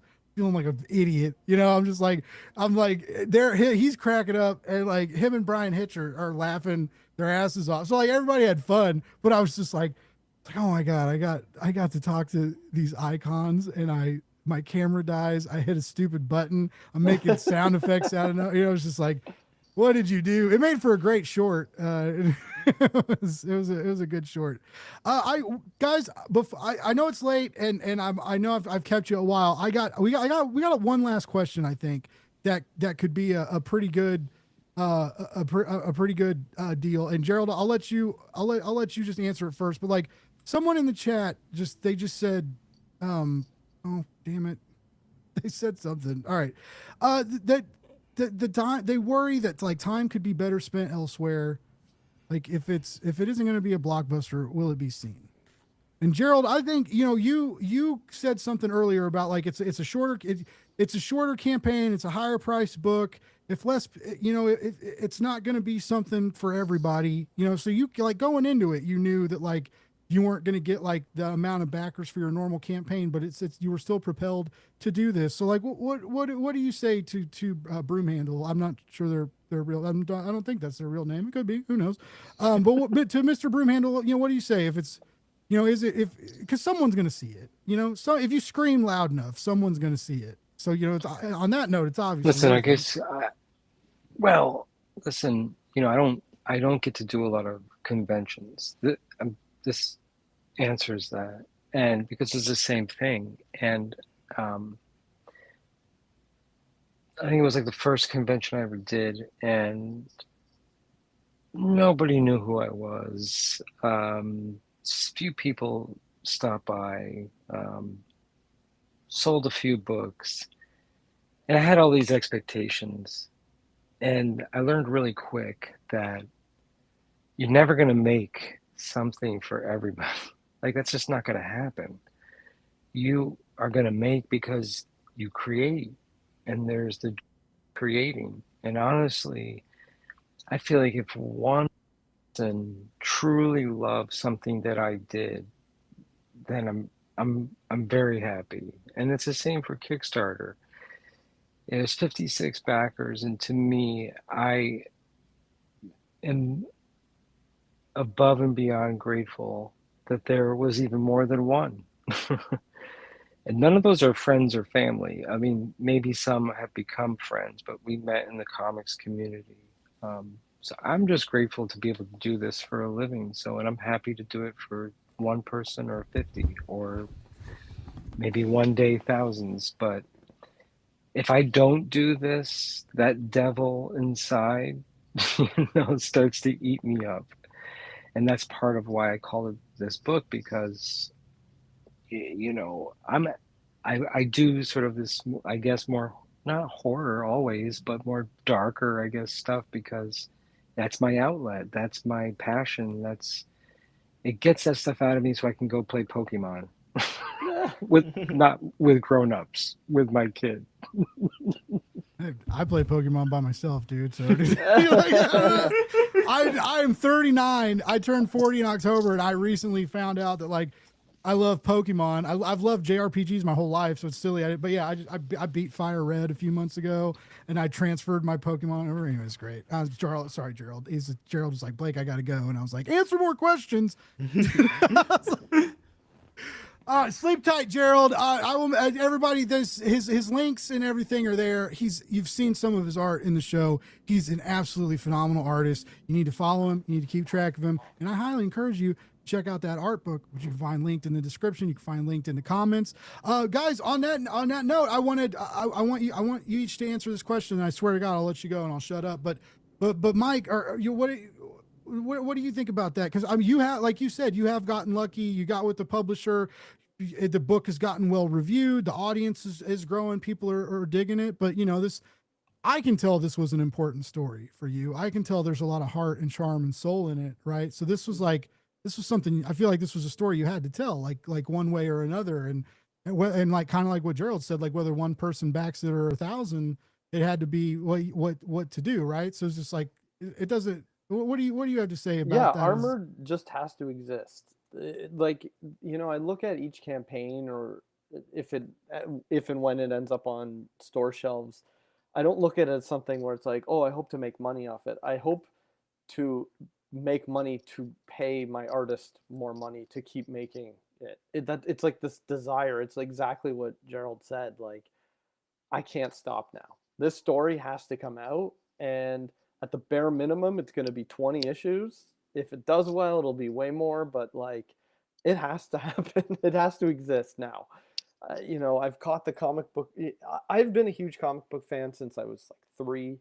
My dad collects Silver Age books, so I've been in comics for a long time, like as a collector, and to transfer over to becoming a creator of comics, it was a long time coming. I think I was intimidated by it because I am such a huge fan. Like, I've worked in film for a long time, but there's something, I don't know, something about comics that I can't even describe it. And now it's just, how can I keep it going? Because it is an expensive thing to do. You're self-funding a lot of it. Us indie creators. That's what we do. We're Mhm. pouring money into these things, and yeah, I I just repeat what Gerald said. It's you can't not do it. Is that kind of how it is for you, Robert? Because I mean, you've got a few long running series now. Yes, you've got to. I'm doing was basically like 3 books at once now, and I'm making sure that everyone on my team is paid as soon as I get like my paycheck. A lot of it is going to to them. I'm making sure that they're comfortable, and it's simply because if I was doing this for popularity or anything like that, I would not still be doing like Tom and RD or even Kaiju Days or even or even Abnormal Shift, because I would have given up if they didn't become hits within like the first year. I thought you said you'd be like, I'd be doing not safe for work titles, making tons of money on Yeah, that's where you make the money. That's not look. I know not safe for work artists, and that's a whole different conversation. I know, That's a whole different conversation. And it's like if the whole thing is that you can never determine if something you're doing is going to be the massive thing that people want to read. Like, I've been in several circles where, I know that, what I make isn't for everyone. I know that what they make isn't for me. And sometimes I'll find those people who are absolutely interested in what I'm trying to do, and sometimes I won't. If you're just going to try to make everything that you think is just going to make the big money, going to be the big blockbuster, you're going to be trying for years upon years until you get, like, what supposedly be a hit. And chances are, when you get that thing that is a hit, it's not going to be something you care about. I always tell people that exact thing. You could work on a bunch of projects, but the common trend I see, especially in webcomics, the webcomic or comic that winds up being the hit is going to be the thing that the creator cares the least about. I've had like so many of my friends that say they just did like a fuck it comic, and the fuck it comic is the thing that gets popular. And yes, it gets the views, it gets the attention, but they don't care about it. They don't care about it. It will be that thing where it's just that, yeah, I'm doing this because it's bringing attention, and I'm trying to funnel this attention towards the projects I actually do care about. Yeah, that's a dangerous territory. I started the show to meet girls. Why does every white guy start podcasting? Because that's what women want. No, no. How's it working out, Blake? Terrible. It's terrible. I'm so alone. No. Let's get real, guys. No, here's the real conversation. No, but I started doing this because I loved it, right? But then when you start doing it and you really start producing a show, you look at your metrics, you look at the numbers, you look at I'm trying to do daily shorts right now, and I'm sweating over these fucking view counts, and I hate myself for it. But like, I'm trying to do things right, and I do it because I love it. But yeah, it's I said it earlier. If I wanted to do this shit to be popular, I would find a female co-host who is prettier than I am. Like that's another easy way to do it, or a male co-host who would take his shirt off who's prettier than I am. That would work too for some crowds. But I would be negative. I would shit on stuff. I would be, I wouldn't talk about my politics, which are pretty left, and I've been pretty vocal about that. And I haven't lost like a ton of followers, but when I came back and said some things, I lost a handful of followers off, just being like, hey, why don't we love each other? Whoa, sorry. And that's, whatever. Like, but it'd be real easy. You can talk shit and get like temporary traction, but you don't get a trustworthy audience. You don't get, this artist, Michael Adams, is footing the bill to stream right now because I can't afford it and he likes my show. You don't get that just talking shit. That's the better part about like doing something you love as opposed to doing something that's popular. Because you can definitely get burned out on doing stuff you love. It happened to me. I quit doing this for months. And like that sucks too. But yeah, it's great. It's great when you have a clip that gets like 1,000 views. It's great when, we got like over almost 50 comments in the chat tonight. That shit feels good. But I would have had fun talking to you guys if 5 people said hi in the chat. you know, and when I make clips of this later, if no one looks at them, I'll be pissed. But you know, like I still had a good time chatting with you guys and had a good time talking comics. And even with joking around and being silly, a lot of us said a lot of good things that a lot of indie creators watch my show and need to hear, like to hear, or you know, that helps them. You know, so you know, I would love to be popular. I would love to do this and get popular for it. But yeah, it's that's not the thing, you know. It's not that I'm going to go live and if 100 people don't watch it, I don't want to do this next week. Like you're going to burn out crazy fast, you know. Well, think about it like this: if you were popular, you have to look at the chat right now. Think about how many people would be typing, in all honesty, inane bullshit that you probably would not even have the time to read. Yeah. And when you actually do take the time, I mean, because you see those people with those popular streams and they're going like a mile a minute, a mile 25. You can't even focus on anything that's going on. And even people who I see are popular creators, you know, everyone says that they want the popularity, they want the big things that come with it, but it's just that, yeah, when you finally get that following that's now, you know, 50K or whatever it is, I hope you're gonna like the constant stream of messages. There are people trying to get something from you. They're trying to get something from you. Hope you're liking the messages of people trying to tell you that your stuff is crap and how much they hate you. Hope you're liking the messages that are gonna come in with people saying, hey, you know, don't stop making this comic or else, you know, I'm gonna, you know, unfollow you or whatever it is.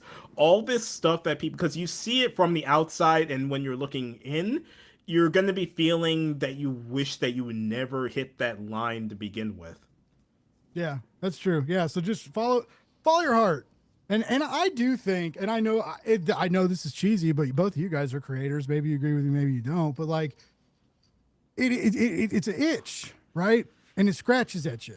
Whether you need to tell a story, whether you need to draw a picture, whether you need to get talking to a microphone, or you know, it's an itch, and it'll keep scratching, and it'll keep scratching. And if you ignore it, it doesn't go away, and it gets worse, right? And you gotta let it out. And that to me is the sign of like a real creator. Like if you can shut that voice up and go along with your day and find something else to do, like that must be nice. But like not doing this show like killed me. Like it really did put me. There a lot of stuff was going on to put me in a dark place. But like not having this to like escape that weird darkness was sucked, you know. And like I'm finally starting to kind of want to write again a little bit. And like I've been messing around with poetry, and that was years that little part of me was quiet for years, and it's finally like making it so. So I do feel that like. Even when you get those second thoughts and you're like, what is it fucking worth it? If no one fucking sees it, if my campaign doesn't fund, do I quit? Do I never try again? Like I get those thoughts, but I feel like, man, if that fire is really in you, it's going to keep burning and you're going to keep scratching at your chest till there's a wound and then it's going to come out whether you want it to or not. So just let it out. Just let it out and don't worry about who sees it. Well, yeah, I mean, when you look at it, everyone needs to start somewhere when they're doing a campaign or when they start doing comics. You're not really gonna find your footing in the first few months or even the first few years. I mean, come on. Look at my campaign compared to the other two amazing campaigns from Gerald and Mike here. I'm not even fully funded yet.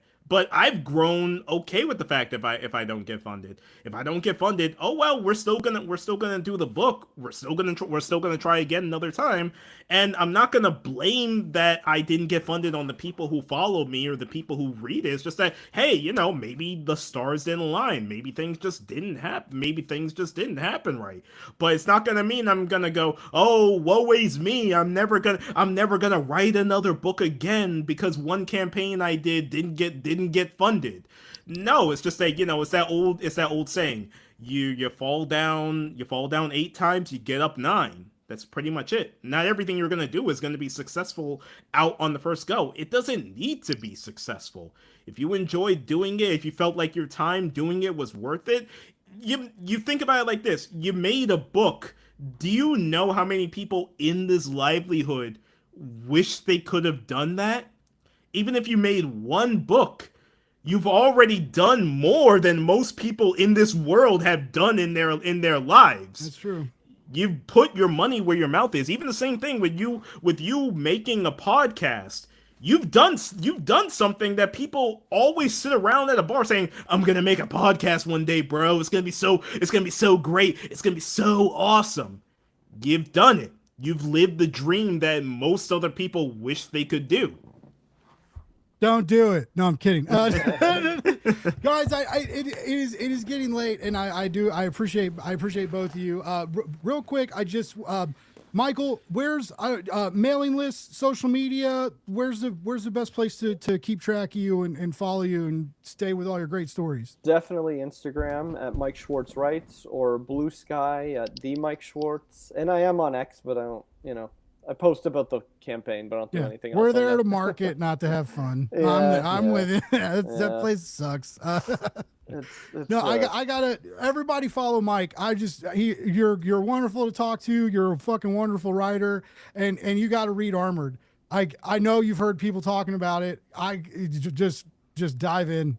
Quit listening to people talk about it and read it yourself, so you can join in on the fun. You got to do it. And then now's a great time. That volume 1 hardcover is beautiful. Robert, Bud, where's the best place to find you, keep track of you, follow all your stuff? Honestly, it's Bluesky. Just follow me on Haze Amaze on Bluesky. That's mostly where I post all my stuff. I do have a Twitter with like Haze Writes Stuff, but I only like I said, I've been to put up a post that said I will only use this Twitter when I'm making a campaign. Other than that, it's going to be like completely dead. So it's mostly Twitter. So it's mostly Bluesky or Instagram. I'm on Instagram with the Haze Writer. I am going to start using that more often because Instagram is actually very good for shilling comic campaigns. If I'm being majorly honest. Nice. I'm trying to figure that. It keeps telling me I need to make more stories. Like, leave me alone, Instagram. Anyway, honestly, all they're telling you is that you just have to pay for promoted ads. Oh, that's that too, right? Yeah, just have someone else do it. Like, all right, anyway. But yeah, both of you guys, it was so fun. Everybody check out these campaigns. Like I said, links are in the description. They're on Facebook. They're super easy to find. Check out these Kickstarters. I really encourage you to check them out. Kaiju Days is great. If you got little gremlins and little kaiju at home, like, you guys can have fun reading this together. And same with Mike's book. If you got slightly older gremlins and kaiju at home, you guys can buy this book, read it together, and you will have fun. You'll have fun reading these books with your kids. I can probably tell you that for sure because I had fun reading them by myself. So I think that's how being a parent works, but I'm not sure because I don't have kids. But anyway, it's late. Everybody who's in the chat, thanks for hanging out. I appreciate you. I know I suck at the comments. Thanks for being patient with me. Everybody, this was so fun. Robert, Mike, keep me posted on your future books. We'd love to have you back on in the future. And everybody have a wonderful night. Remember, love more, hate less, read books. We will be back next Wednesday at 9 with more awesome comics.